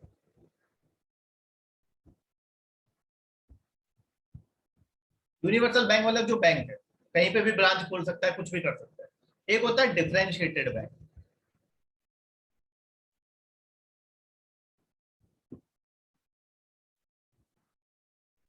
है तो वो बैंक ही, लेकिन उसके कुछ फंक्शंस से डिफरेंट है। क्यों डिफरेंट है? उसके मान लो हो सकता है कि उसके ब्रांच पे आपने रेस्ट्रिक्शन लगा रखी हो, उसका पीएसएल अलग हो, उसको सीआरआर एसएलआर के कंसेप्ट अलग हो उसमें। तो यूनिवर्सल बैंक होता है जो हमने पढ़े अभी तक, जितने पब्लिक सेक्टर बैंक है वो आपके यूनिवर्सल बैंक है। एसबीआई हो गया, कोटक महिंद्रा हो गया, ये कोटक महिंद्रा तो पब्लिक नहीं है, आपका कैनरा बैंक हो गया, पंजाब नेशनल बैंक हो गया, ये सब आपके, या फिर प्राइवेट बैंक में आईसीआईसीआई, एचडीएफसी, ये सब आपके यूनिवर्सल बैंक। डिफरेंशिएटेड बैंक कौन से होते हैं?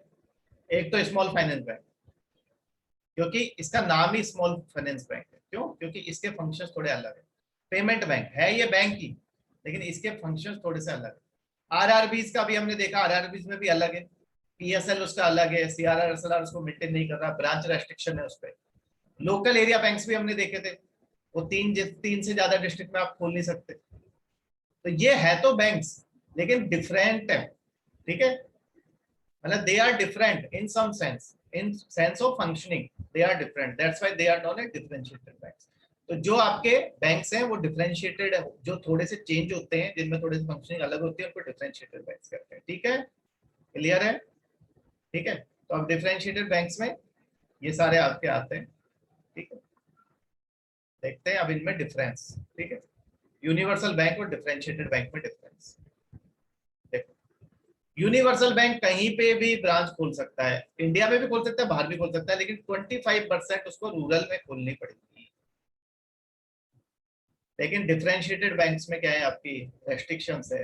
For example local area banks, local area banks 3 से ज्यादा डिस्ट्रिक्ट में नहीं खोल सकते, वो भी कॉन्टिग्यूअस होनी चाहिए। आरआरबी सिर्फ रूरल एरियाज में खोल सकते हैं। पहला क्या आ गया? Geographical restriction.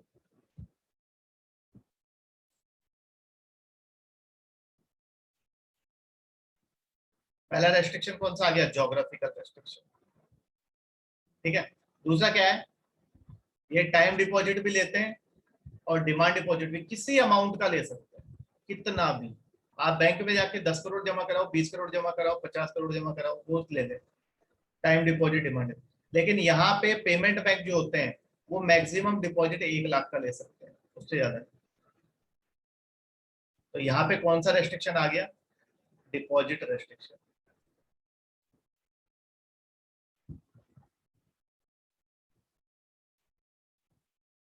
थर्ड क्या है? ये किसी को भी लोन दे सकते हैं 40% पीएसएल कंप्लीट करने के बाद। लेकिन यहाँ पे पेमेंट बैंक लोन नहीं दे सकते। पेमेंट बैंक पहली बात तो लोन नहीं देते। दूसरी बात, स्मॉल फाइनेंस बैंक और आरआरबी, इनको अपने लोन का 75% पीएसएल में देना होता है। तो यहाँ पे क्या आ गया? Lending restrictions.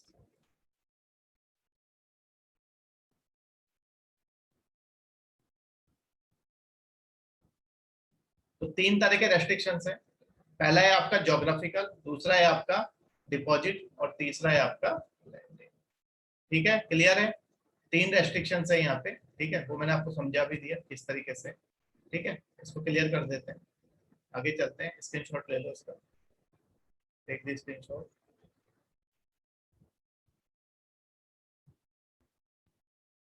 अब स्मॉल फाइनेंस बैंक और पेमेंट बैंक पढ़ेंगे। ठीक है, स्मॉल फाइनेंस बैंक और पेमेंट बैंक पढ़ेंगे, ये इंपॉर्टेंट टॉपिक है मेंस के लिए। ठीक है, तो नचिकेत मोर कमेटी ने रिकमेंड किए दोनों। ठीक है, दोनों के दोनों नचिकेत मोर कमेटी ने रिकमेंड किए। ठीक है, आपको पता है, मैंने अभी बताया थोड़ी देर पहले। ओके, रिकमेंडेशन अप्रूव्ड हो गए। ठीक है, और एप्लीकेशन से इनवाइट की गई। ठीक है, 2014 में अप्रूव्ड हो गए, 15 में एप्लीकेशन इनवाइट की गई। उषा थोराट कमेटी के अंडर 10 स्मॉल फाइनेंस बैंक को लाइसेंस दे दिया गया। ठीक है, और नचिकेत मोर कमेटी में 11 पेमेंट बैंक को लाइसेंस दे दिया गया। ठीक है, लेकिन इन 11 में से 3 ने विड्रॉ कर लिया, 3 निकल गए, उन्होंने अपना लाइसेंस विड्रॉ कर लिया कि हमें नहीं खोलना, बाकी 8 ही बच गए। तो ये इतना इंपॉर्टेंट नहीं है पेपर के लिए, ना ये इंपॉर्टेंट है कि 10 खुले 11 खुले, हमें सिर्फ कमेटी का नाम पता होना चाहिए कि स्मॉल फाइनेंस बैंक से रिलेटेड है उषा थोराट कमेटी, और पेमेंट बैंक से रिलेटेड है आपकी। देखो, जो स्मॉल फाइनेंस बैंक है ना हमारे, ये कहाँ से इंस्पायर्ड है? कम्युनिटी बैंक होते हैं यूएस में। यूएसए में कम्युनिटी बैंक्स होते हैं, कम्युनिटी बैंक्स भी ऐसे ही होते हैं स्मॉल फाइनेंस बैंक्स की तरह। ठीक है, वहां से हमने एक कंसेप्ट उठाया, कोई नया कंसेप्ट नहीं है। और एक कीनिया में होता है एम पीसा, मोबाइल पीसा। ये कंसेप्ट है एम-पीसा। आप किसी भी दुकान पे जाके पैसा जमा कराओ और अपने घर पे भेज दो। स्मॉल फाइनेंस बैंक किस लिए बनाए गए? छोटे मोटे जो बिजनेसमैन है उनको लोन देने के लिए, स्मॉल बिजनेसेस को। तो कम्युनिटी बैंक बने हुए हैं यूएस में, वहां पे वो आसपास के जितने कम्युनिटी होती है उनको लोन देते हैं। ठीक है, तो वहां से हमने ये कंसेप्ट उठाया कम्युनिटी बैंक वाला। और पेमेंट बैंक कहाँ से उठाया? कीनिया में। कीनिया में क्या है, किसी भी दुकान पे जाके आप पैसा जमा कराओ, आपको घर भेजना है तो उसको पैसा दे दो कि ये 500 रुपये मेरे घर भेज दे। ठीक है, अब तो आप फोन पे वगैरह यूज कर लेते हो। ठीक है, लेकिन जो गरीब आदमी है, जो लेबरर है, उसको अगर यूज नहीं करना आता फोन पे, वो दुकान पे जाएगा, उसको 500 रुपये देगा, वो उसके घर भेज देगा, 2-3 रुपए अपना वो ले लेगा वो। ठीक है, कमीशन। तो ऐसा ही इसके इसके इसके उस पे कंसेप्ट पे हमने बनाया पेमेंट बैंक। ठीक है, तो ये आपके payment bank and your small finance. अब इनमें सिमिलरिटीज, पहले सिमिलरिटीज देख लेते हैं, फिर आपकी देखेंगे डिसिमिलरिटीज। तो सिमिलरिटीज क्या है?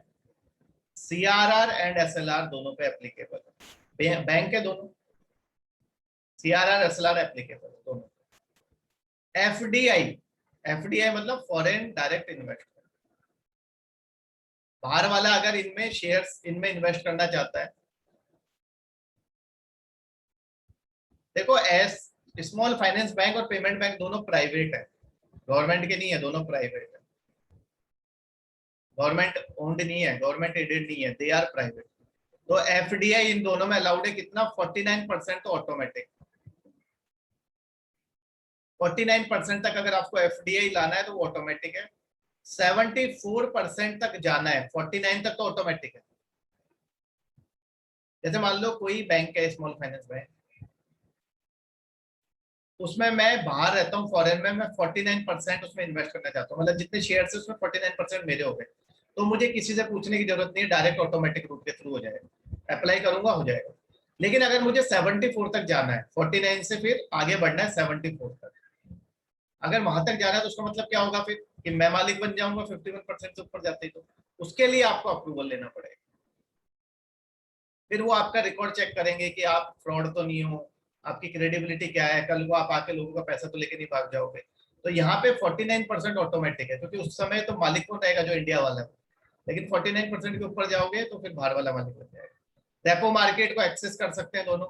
ठीक है, वहां गवर्नमेंट सिक्योरिटीज वगैरह खरीद सकते हैं, ब्रांचेस खोल सकते हैं, बैंकिंग कॉरेस्पॉन्डेंट अपॉइंट कर सकते हैं। बैंकिंग कॉरेस्पॉन्डेंट क्या होते हैं? जैसे आपके कोई भी होता है, जैसे कि आपका एलआईसी एजेंट नहीं होते हैं जो घर घर जाके एलआईसी के बारे में बताते हैं, ऐसे बैंकिंग कॉरेस्पॉन्डेंट होते हैं। बैंकिंग कॉरेस्पॉन्डेंट क्या होते हैं? रूरल एरियाज में जाके लोगों की हेल्प करते हैं। क्या हेल्प करते हैं? बैंक से पैसा निकलवाने में, चेक पे किस तरह से लिखना है, डीडी किस तरीके से बनाना है, सेविंग अकाउंट किस तरीके से खुलवाना है, करंट अकाउंट किस तरीके से खुलवाना है। जैसे हमारे आशा वर्कर्स भी होते हैं, एक्रेडिटेड सोशल हेल्थ एक्टिविस्ट। ठीक है, होते हैं ना आशा वर्कर्स, वो भी लोगों को घर घर जाके इंस्टीट्यूशनल डिलीवरीज के बारे में बताते हैं।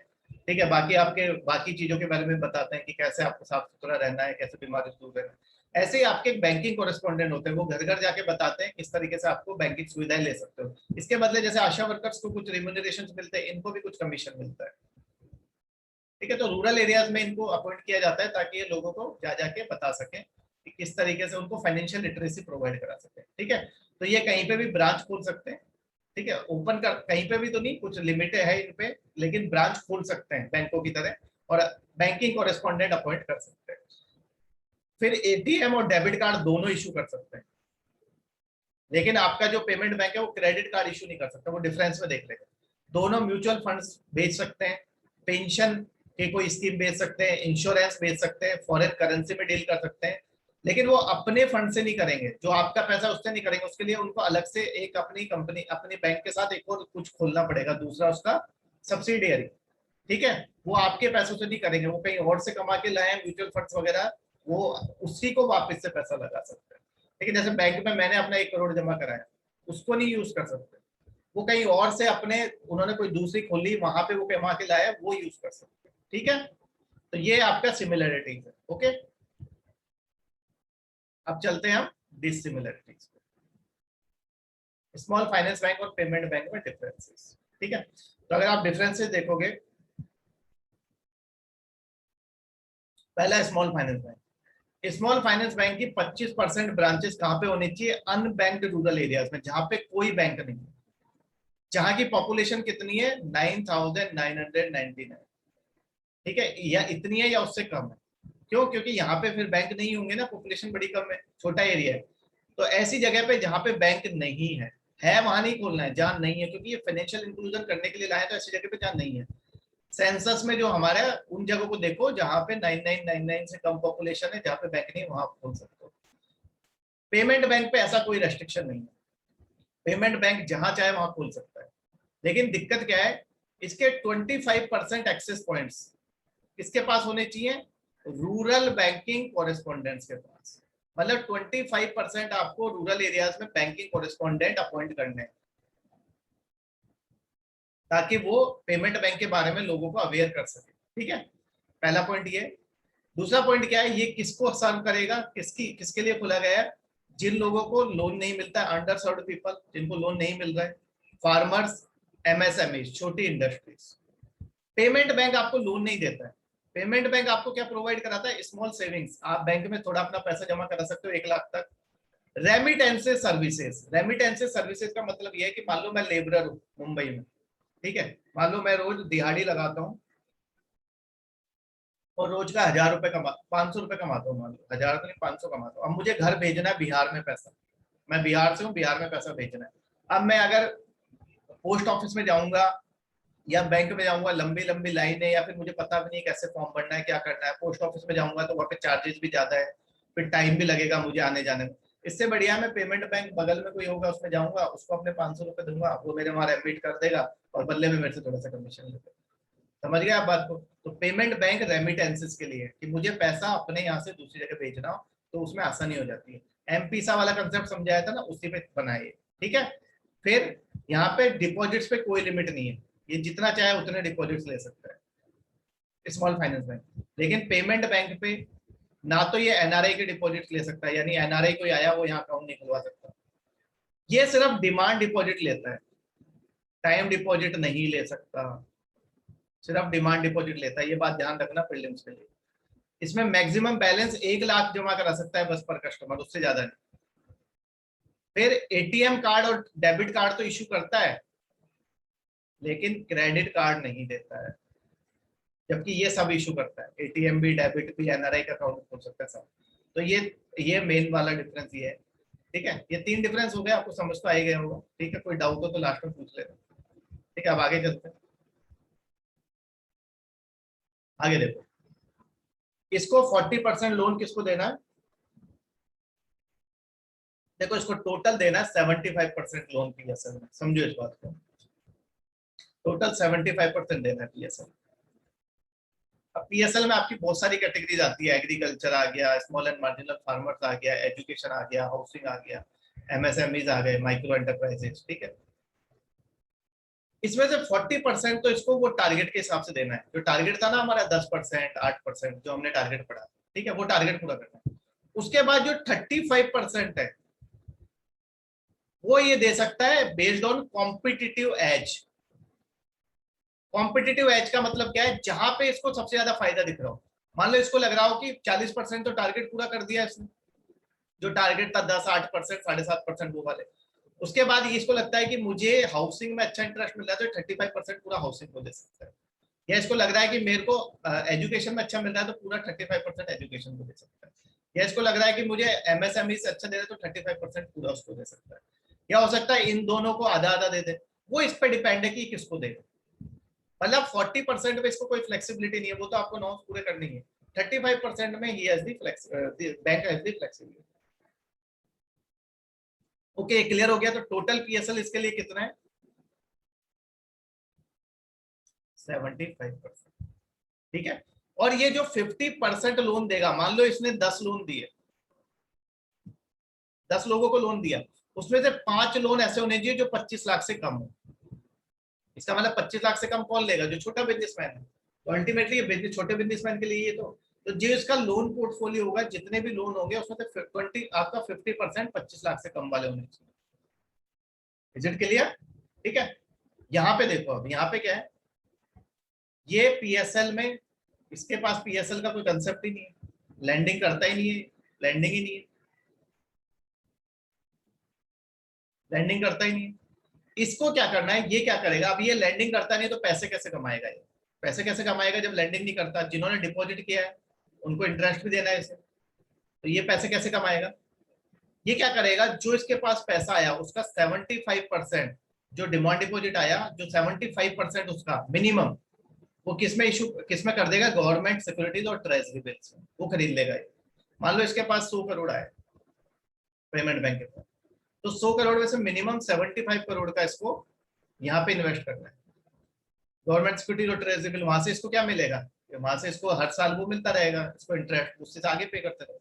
और बाकी का जो 25% बचा, देखो यहाँ पे मिनिमम 75% है, चाहे तो पूरा 100% भी कर सकता है, बाकी का जो 25% बचा अगर उसको ये बाकी शेड्यूल्ड कमर्शियल बैंक्स में जमा करा सकता है, जहां से इसको ज्यादा इंटरेस्ट मिल रहा है वहां पे जमा करा दे। ठीक है, तो दोनों जगह से इसने कमा लिया पैसा और बाकी आगे थोड़ा सा बहुत जो डिपॉजिटर्स है उनको दे दे थोड़ा सा। ठीक है क्लियर, वैसे भी 1 लाख से ज्यादा कोई जमा कराता नहीं है, कितना इंटरेस्ट होगा उसका। Okay, these are the differences. अभी और देखते हैं और भी डिफरेंसेस है, लास्ट स्लाइड। ठीक है लास्ट स्लाइड क्या कहती है, अगर स्मॉल फाइनेंस बैंक आपका अच्छे से काम करेगा तो 5 साल के बाद वो भी यूनिवर्सल बैंक बन सकता है, अगर अच्छे से काम करेगा, उसका उसका रिकॉर्ड अच्छा रहेगा। क्रेडिट कार्ड और डेबिट कार्ड में ये डिफरेंस है कि डेबिट कार्ड जो होता है उसमें ऑलरेडी आपके अकाउंट में पैसा होता है, उसको आप यूज करते हो, जैसे मेरे अकाउंट में 10 लाख रुपए पड़ा है, मैं डेबिट कार्ड यूज कर रहा हूँ तभी यूज कर पाऊंगा जब मेरे पास ऑलरेडी पैसा पड़ा है मेरे बैंक में। क्रेडिट कार्ड आपके अकाउंट में पैसा नहीं है तो भी आप यूज करते हो, बाद में पे करते हो। डेबिट कार्ड में पैसे पहले मेरा पैसा अकाउंट में होना चाहिए, डेबिट कार्ड का मतलब क्या है, पहले मेरा पैसा अकाउंट में होना चाहिए तब मैं उसको यूज कर पाऊंगा डेबिट कार्ड को। क्रेडिट कार्ड मेरे अकाउंट में पैसे कोई जरूरत नहीं, मैं पैसा यूज कर लूंगा, 1 लाख रुपए यूज कर लिया फिर बाद में उसका बिल पे कर दूंगा। समझ गए आप बात को, तो डेबिट के लिए पैसा पहले होना चाहिए। एटीएम कार्ड जो आप एटीएम कार्ड जो मिलता है आजकल, एटीएम कम डेबिट कार्ड होता है, आजकल जो मिलता है वो होता है एटीएम कम डेबिट कार्ड।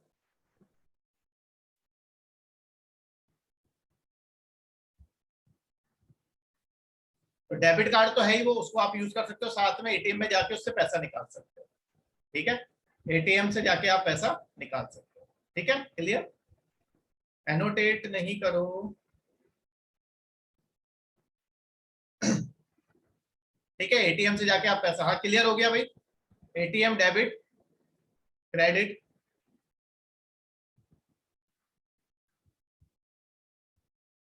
हाँ साहिल क्लियर है, क्रेडिट डेबिट एंड एटीएम।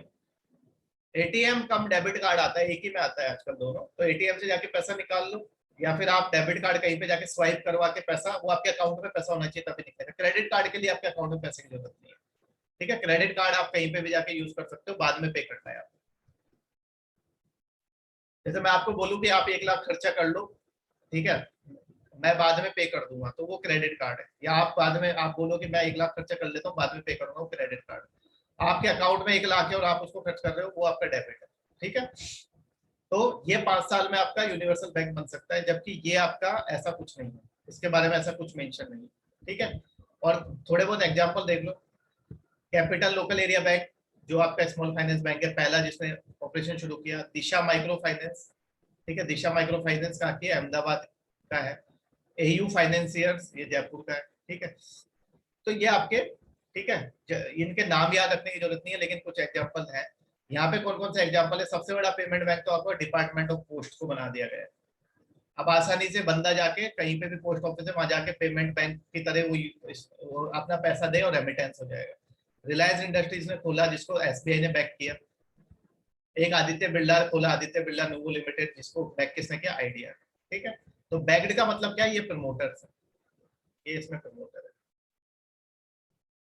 तो इनका नाम याद रखने की जरूरत नहीं है, आपको इतना याद रखना है कि एक नाम बहुत होता है। ठीक है, कोई पेपर में कभी नहीं पूछेगा। ठीक है, क्रेडिट से एटीएम से पैसे कैसे निकालोगे यार, क्रेडिट कार्ड से एटीएम में आपके पास पैसे होने चाहिए तब निकालोगे ना, कैसे सवाल पूछ रहे हो। ठीक है, एटीएम तभी निकालेगा पैसे जब आपके पास होंगे एटीएम में पैसे।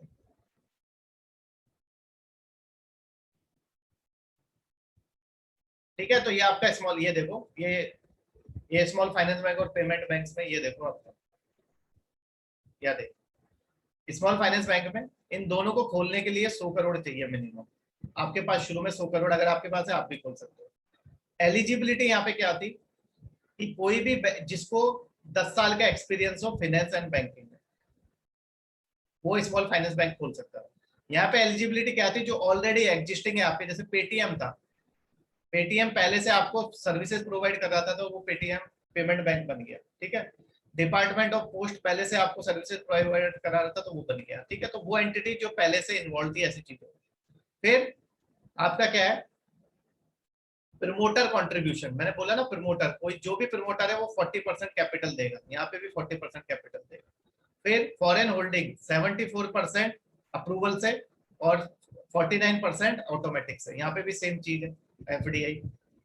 कैपिटल रिक्वायरमेंट, इसके लिए कैपिटल एडिक्वेसी रेशियो दे रखा है देखो 15%, इसको भी बेसल नॉर्म्स मेंटेन करने हैं। इसमें टीयर 1 कैपिटल होना चाहिए 7.5%, ठीक है।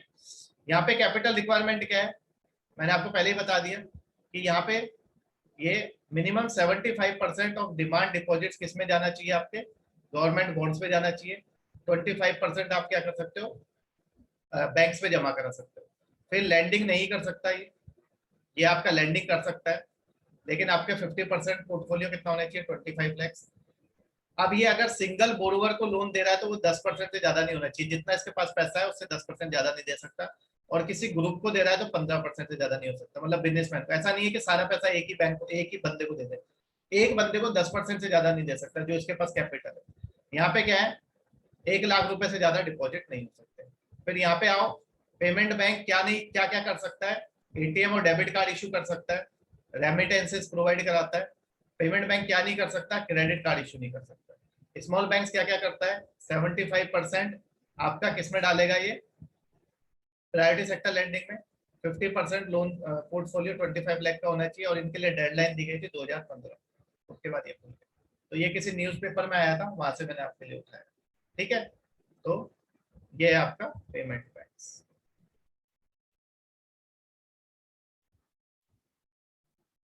ठीक है। नॉन परफॉर्मिंग एसेट्स हम कल पढ़ेंगे, आज ऑफिस है जल्दी जाना है। अब आपके डाउट से वो ले लेते हैं, ठीक है।